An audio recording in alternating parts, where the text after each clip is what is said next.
नमस्कार।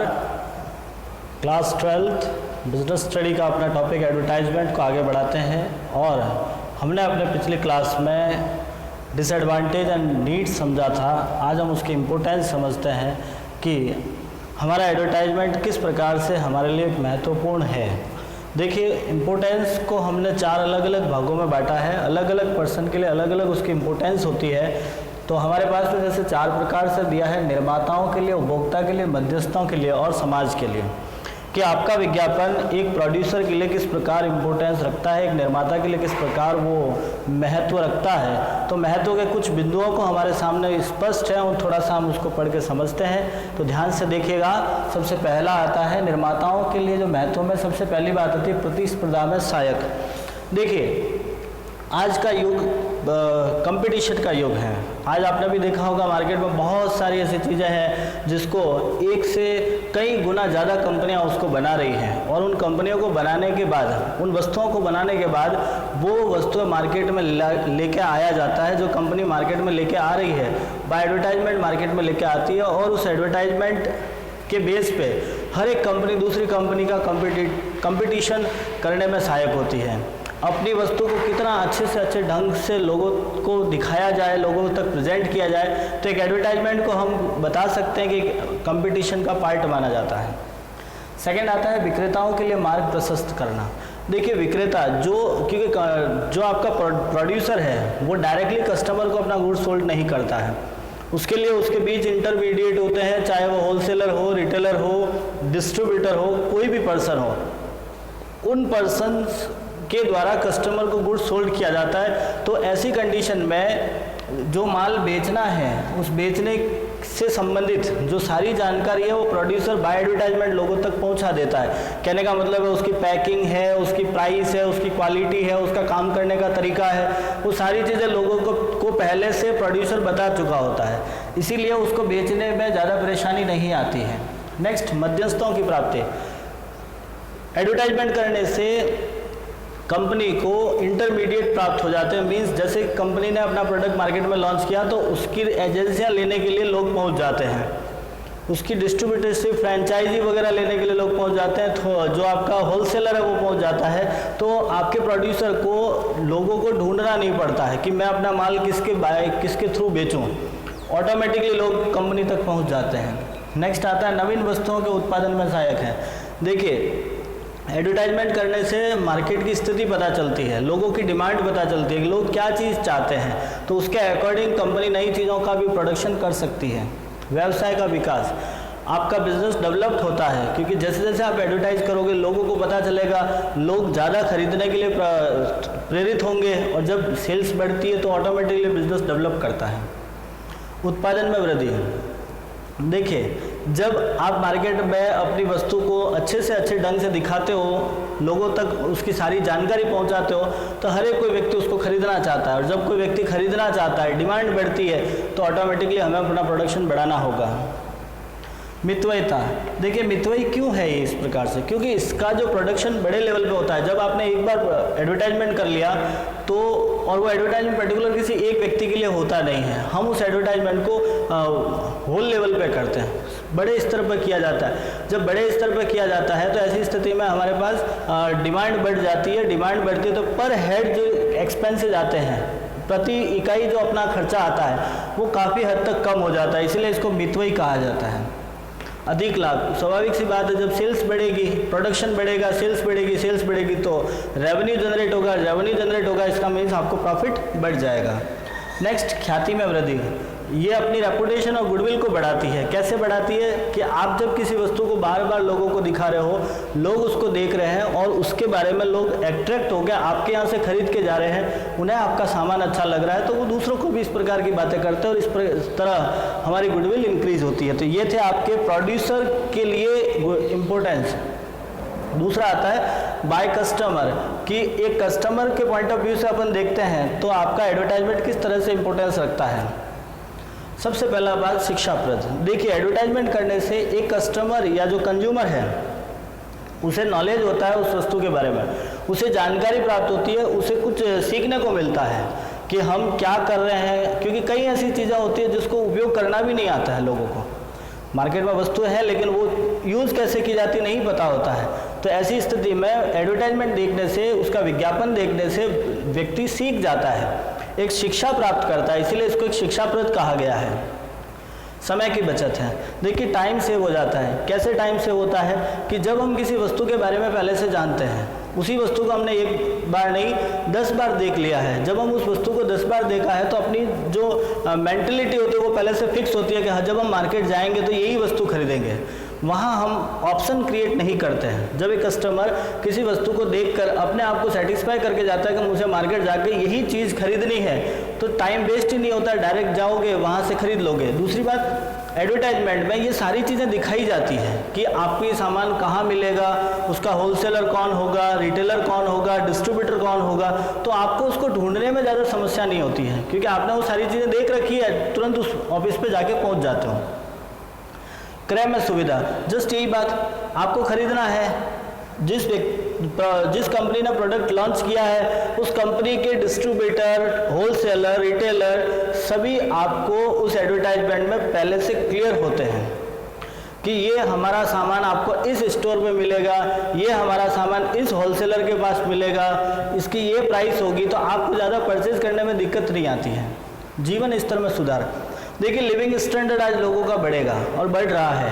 कहने का मतलब ये एडवर्टाइजमेंट करने से कंपटीशन बढ़ गया है। कंपटीशन बढ़ा, जैसा माल आप दे रहे हो वैसा का वैसा पास वाला भी दे रहा है और देना ही पड़ेगा, तो कस्टमर के पास में ऑप्शन क्रिएट हो गए। कंपनी के पास में तो कंपटीशन क्रिएट हुआ लेकिन एक कस्टमर के लिए एक ऑप्शन क्रिएट हो गया कि यदि ये नहीं तो ये, तो हर एक व्यक्ति आज हरी सारी चीज़ों को देखता है, परखता है, फिर खरीदता है। तो हम ये कह सकते हैं कि आज व्यक्तियों का जीवन स्तर सुधर रहा है क्योंकि उनके पास ऑप्शन बहुत सारे हैं और ऑप्शन होने से प्राइस लो हो जाती है क्योंकि एक ही वस्तु को बेचने वाले जब 10 व्यक्ति है तो कंपटीशन में वो अपनी वस्तुओं की प्राइस लेवल कम कर लेंगे और जब प्राइस लेवल कम हो जाता है तो आसानी से हर कोई उससे खरीद लेता है। जब खरीद लेता है तो इसका मतलब उसका जीवन स्तर थोड़ा सा सुधर सकता है।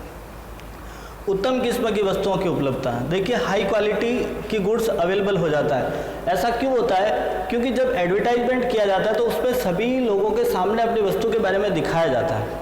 तो कोई कंपनी अपनी वस्तु को खराब नहीं दिखाती है। हर एक कंपनी यही चाहती है, हर एक प्रोड्यूसर यही बताता है कि मेरा जो गुड्स है वो सबसे बेस्ट है। और जब उसने सबके सामने इतने अच्छे से उस अपने गुड्स को बेस्ट दिखाया है तो उसे वास्तव में बेस्ट ही देना पड़ता है। नहीं देगा तो गुडविल खराब हो जाती है। इसीलिए वो अपनी गुडविल को बनाए रखने के लिए आपको बेस्ट क्वालिटी गुड्स ही अवेलेबल करवाता है। नेक्स्ट आता है उपभोक्ता की बचत। देखिए सेविंग ऑफ कस्टमर, आपकी कस्टमर की सेविंग होती है। क्यों होती है? क्योंकि वो जब वस्तुओं के बारे में भाप लेता है, उसके पास ऑप्शन है, एक ही वस्तु को बेचने वाली कम से कम 10 कंपनियां हैं, तो वो सबका एडवर्टाइजमेंट देखता है, सबका प्रोडक्ट देखता है, सबका प्राइस लेवल देखता है और उसके बाद उसको जो सबसे सूटेबल होता है वो चीज़ खरीदता है। दूसरी बात, उसे वेरिएशन नहीं करता है कि भैया उसको एक्सपेरिमेंट करने की ज़रूरत नहीं है, जो सामान चाहिए वो खरीद लिया तो वेस्ट नहीं होता। जब वेस्ट नहीं होगा तो पैसा बच जाता है उसके लिए। तो ये थे आपके कस्टमर के लिए एक इम्पोर्टेंस। बात करते हैं मध्यस्थ। पहले तो हम समझते हैं मध्यस्थ होता क्या है। इंटरमीडिएट, देखिए ये आपका प्रोड्यूसर है और ये आपका कस्टमर है, क्योंकि कोई भी चीज़ प्रोड्यूसर ही बनाता है और उसका कंजप्शन करता है कस्टमर। लेकिन ऐसा बहुत कम देखने को मिलता है कि प्रोड्यूसर डायरेक्ट कस्टमर को अपना गुड सोल्ड करता है। ऐसा कम होता है लेकिन ऐसा कम होता है कि प्रोड्यूसर जिसने प्रोडक्ट बनाया है वो डायरेक्टली किसी कस्टमर के पास में जाके बेच रहा है, ऐसा कम होता है। तो इसके बीच में कुछ स्टेप होते हैं। जैसे आपका डीलर होगा जो डिस्ट्रीब्यूशन लेता है, डिस्ट्रीब्यूटर होता है, डीलरशिप लेता है, फिर होलसेलर होता है, रिटेलर होता है। इस तरह से आपके एक सिस्टमेटिक ढंग से चलता है कि यहाँ से कंपनी एजेंसियाँ देती है, फ्रेंचाइजियाँ देती है, डिस्ट्रीब्यूशन आपने उसको फ्रेंचाइजी दे दी है, होलसेलर आपसे माल लेता है, होलसेलर रिटेलर को बेचता है, रिटेलर फिर कस्टमर को बेचता है। तो ये जो बीच वाले लोग हैं इनको हम इंटरमीडिएट या मध्यस्थ कहते हैं।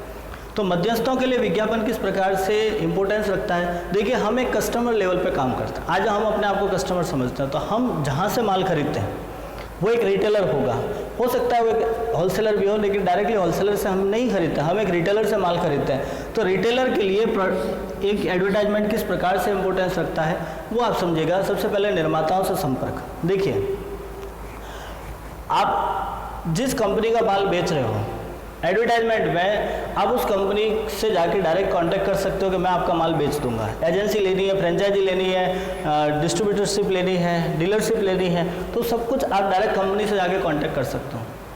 विक्रय में सहायता, वही सिस्टम, कंपनी अपने माल के बारे में पूरा लोगों को बता देती है, सब कुछ कंपनी कर लेती है, आपको कुछ भी नहीं करना पड़ता। आज आप मार्केट में जाते हो, एक छोटा सा सामान, मैं एक छोटा सा एग्जांपल देता हूँ कि आपको नहाने का साबुन खरीदना है, तो आप जाके दुकान में जाके ये कभी नहीं कहोगे कि नहाने के साबुन की कौन कौन सी वैरायटी है। आप वैराइटीज नहीं पूछते हो। क्यों नहीं पूछते? क्योंकि आप उन सभी के बारे में पहले से जानते हो, आपके पास में पहले से आपका डिसीजन क्लियर है कि आप क्या खरीदने गए हो, आप कौन सी चीज़ यूज़ करते हो, क्योंकि आपने टीवी पे सब कुछ देख रखा है कि आपको साबुन खरीदना है, कौन सा खरीदना है, आपके लिए कौन सा सूटेबल होगा, वो सब देखकर फिर ही आप रिटेलर के पास पहुंचते हो। एटलीस्ट रिटेलर आपको वही चीज़ देगा जो आप मांग लोगे, तो उसके लिए सेल्स करना काफ़ी आसान हो जाता है। जोखिम में कमी, देखिए रिस्क कम होती है। क्यों रिस्क कम होती है? क्योंकि जो चीज़ वो खरीदता है वो फटाफट बेच दिया जाता है, क्योंकि मार्केट में एडवर्टाइजमेंट करने से लोगों की डिमांड बढ़ जाती है। जैसे एक नया प्रोडक्ट आया है, उसका एडवर्टाइजमेंट कंपनी कर रही है, कंपनी ने अच्छे से एडवर्टाइजमेंट कर ली तो ऑटोमेटिकली वो माल सोल्ड हो जाता है, उसे स्टोर नहीं करना पड़ता, स्टोर नहीं करना पड़ता तो वेस्ट नहीं होता है, तो रिस्क कम रहती है। लाभों में वृद्धि, स्वाभाविक सी बात है, जब डिमांड बढ़ती है, सेल्स बढ़ती है तो प्रॉफिट भी बढ़ेंगे।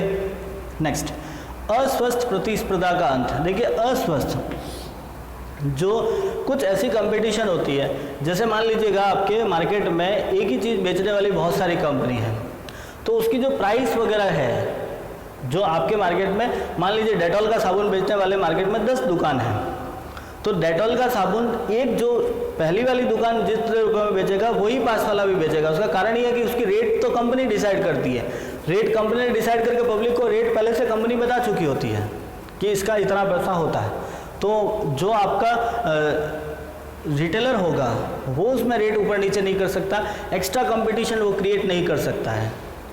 विक्रेताओं को प्रोत्साहन, जो भी आपके सेलर होते हैं उन्हें थोड़ा सा क्योंकि देखिए कंपनी एडवर्टाइजमेंट करती है तो उसका बेनिफिट उनको ही प्राप्त होता है। कंपनी ने एडवर्टाइजमेंट किया है तो एटलीस्ट लोग तो उन्हीं से खरीदेंगे, लोग डायरेक्ट कंपनी में तो जाने से रहे, तो खरीदते तो इनसे ही है, तो एटलीस्ट इनको फ़ायदा होता है, जितना कंपनी को ना होता है उससे ज़्यादा इनको फ़ायदा होता है क्योंकि इनकी सेल्स बढ़ती है। तो ये होता है इंटरमीडिएट्स के लिए इंपॉर्टेंस। और लास्ट आता है समाज के लिए। देखिए हम सब समाज में रहने वाले लोग हैं, तो ये विज्ञापन हमारे समाज के लिए भी काफ़ी हद तक महत्वपूर्ण रहते हैं। समाज में भी ऐसी बहुत सारी ऐसी चीज़ें हैं जिसके लिए विज्ञापन को हमने थोड़ा सा आवश्यक और महत्वपूर्ण समझा है, जिसमें सबसे पहला पॉइंट आता है कि विज्ञापन किसी भी राष्ट्र की जीवन शैली की झलक दिखाता है। देखिए एडवर्टाइजमेंट हर किसी देश में अलग अलग, हर किसी प्रदेश में अलग अलग तरह से किया जाता है। जैसा देश वैसा भेष, 10 प्रकार के जो नारे हैं उन्हीं को हमने एक रियलिटी में यहाँ पे समझा है कि अपने यहाँ का जो स्तर होगा, जिस एरिया के हिसाब से एडवर्टाइजमेंट किया जाता है उसी एरिया को आपको दिखाया जाता है। जैसे आपने कई ऐसे एडवर्टाइजमेंट देखे होंगे जो अकॉर्डिंग टू नेशंस के बेस पे किए जाते हैं, तो हम कह सकते हैं कि अपने लिए जो एडवर्टाइजमेंट किया जा रहा है वो अपने देश के प्रति होगा, अपने देश से संबंधित होता है, अपने आप से संबंधित होता है। तो जो भी आपका एडवर्टाइजमेंट है वो किसी देश की राष्ट्र की झलक दिखाता है, उसकी जीवन शैली की झलक दिखाता है कि वहाँ लोग किस प्रकार से रहते हैं, किस प्रकार से उनका सिस्टम रहता है। रोजगार के अवसर में वृद्धि होती है। देखिए विज्ञापन एक ऐसा साधन है जिसके माध्यम से रोजगार बढ़ते हैं। क्यों बढ़ते हैं? एक सामान्य एग्जांपल है, आप एडवर्टाइजमेंट करोगे तो करने के लिए वे अलग अलग होते हैं, चाहे आप कोई सा भी तरीका अपनाइए, कहीं ना कहीं किसी न किसी व्यक्ति को रोजगार प्राप्त होता है। क्योंकि हमने इसका डेफिनेशन समझा था, उस समय भी देखा था, ये विज्ञापन कोई भी फ्री में नहीं होता है, आपको पैसा देना पड़ता है। जितना विज्ञापन करोगे उसके लिए आपको पैसा देना पड़ता है, जितना पैसा दोगे तो किसी ना किसी व्यक्ति को दिया जाता है, तो कोई ना कोई इसमें रोजगार प्राप्त जरूर करता है। उत्पादन की मांग में वृद्धि होती है। वस्तुओं के बारे में जब लोगों को अच्छे ढंग से पता होता है तो ऐसी स्थिति में लोग उसकी मांग करते हैं, और जब मांग करेंगे तो उत्पादन स्वाभाविक से की बात है बढ़ जाएगा। नई खोज को प्रोत्साहन। देखिए विज्ञापन के माध्यम से लोगों की मांग का पता किया जाता है, लोगों की आवश्यकता का पता किया जाता है, और उस आवश्यकता के अनुसार नई नई वस्तुओं की खोज की जाती है। आज हम देखते हैं, पहले आज से 10 साल पहले देखिए और आज की स्थिति में देखिए, बहुत सारा परिवर्तन आपको देखने को नज़र आता होगा। पहले का समय था जब लिमिटेड वस्तुएं हुआ करती थी, फिक्स चीज़ें थी, उन्हीं का उपयोग करते थे। आज की स्थिति में आप देख रहे हो तो एक ही वस्तु के कम से कम हज़ारों प्रोडक्ट्स मिल सकते हैं, हज़ारों कंपनियां मिल सकते हैं उसी चीज़ को बनाने वाले। तो यही है, नई नई चीज़ों का खोज हो रहा है, आवश्यकता अनुसार वस्तुओं का उत्पादन किया जाता है। आप समाज की स्थिति को देखते हैं, रहने वाले लोगों को समझते हैं, उसके बाद उन चीज़ों का प्रोडक्शन करते हैं जो लोगों की आवश्यकता है। साक्षरता में वृद्धि होती है। देखिए, एडवर्टाइजमेंट करने से लोगों में साक्षरता दर बढ़ी है वास्तव में, क्योंकि हमने कई ऐसे एडवर्टाइजमेंट देखे हैं जिसके माध्यम से लोग इंस्पायर होते हैं पढ़ने के लिए, समझने के लिए, लोगों में जागरूकता पैदा होती है, लोग उन चीज़ों के प्रति समझते हैं, उन्हें जानकारी प्राप्त होती है। सामाजिक बुराइयों में कमी होती है। जो समाज की जितनी बुराइयां हैं उन्हें कम करने का कार्य किया जाता है। कुछ नई तकनीक अपनाई जाती है जिससे जो पौराणिक, जो प्राचीन अवधारणाएं हैं या जो प्राचीन परंपराएं, उन्हें धीरे धीरे समाप्त करने की कोशिश की जा रही है। बहुत इंपॉर्टेंट पॉइंट है और बहुत अच्छा पॉइंट है कि पक्षपात रहित सूचना एवं संदेश पहुंचाना होता है। देखिए, विज्ञापन एक ऐसा माध्यम है जिसके अंतर्गत कोई पक्षपात नहीं किया जाता, सबके लिए समान है। ऐसा नहीं होता है कि इसमें अमीर वर्ग के लिए अलग से विज्ञापन होगा, गरीब वर्गों के लिए अलग होगा, मध्यम वर्गों के लिए, ऐसा कुछ भी नहीं होता है। सबके लिए एक जैसा विज्ञापन है। जो मैसेज आपको किसी अमीर को पहुँचाना है, किसी गरीब को पहुँचाना है, तो सबके लिए समान रहता है। लास्ट आता है, सस्ती दर पर मनोरंजन के साधन का उपलब्ध होता है। देखिए, आप लोगों ने देखा होगा कि आप जब, मैं एक छोटा सा एग्जांपल, जैसे आप टीवी ऑन करते हो, आपको आधे घंटे में कम से कम 15 मिनट तो एडवर्टाइजमेंट देखने को मिलता है और उसमें से कई सारे ऐसे एंटरटेनमेंट करने वाले एडवर्टाइजमेंट भी होते हैं जो फ्री में और सस्ती दर पे, वैसे आपको टीवी देखनी थी और बीच में आपको वो दिखा दिया जाता है। तो ये हमारे लिए कुछ इस प्रकार से इम्पोर्टेंस रखते हैं। तो ये थे आपके विज्ञापन के महत्व, जिनको 4 अलग अलग भागों में बांटा गया है और चारों ही अलग अलग। देखिए, एग्जाम के पॉइंट ऑफ व्यू से यदि हम देखते हैं तो इन चारों में से कोई भी एक पॉइंट जरूर पूछा जाता है। इस टॉपिक में से एक 4 नंबर का बड़ा प्रश्न आता है, एक 6 नंबर का बड़ा प्रश्न आता है। तो कोशिश कीजिएगा इन टॉपिक्स को समझ लीजिएगा, समझने का प्रयास करें। यदि किसी प्रकार की समस्या रहती है तो आप हमें ज़रूर इन्फॉर्म कीजिएगा। धन्यवाद।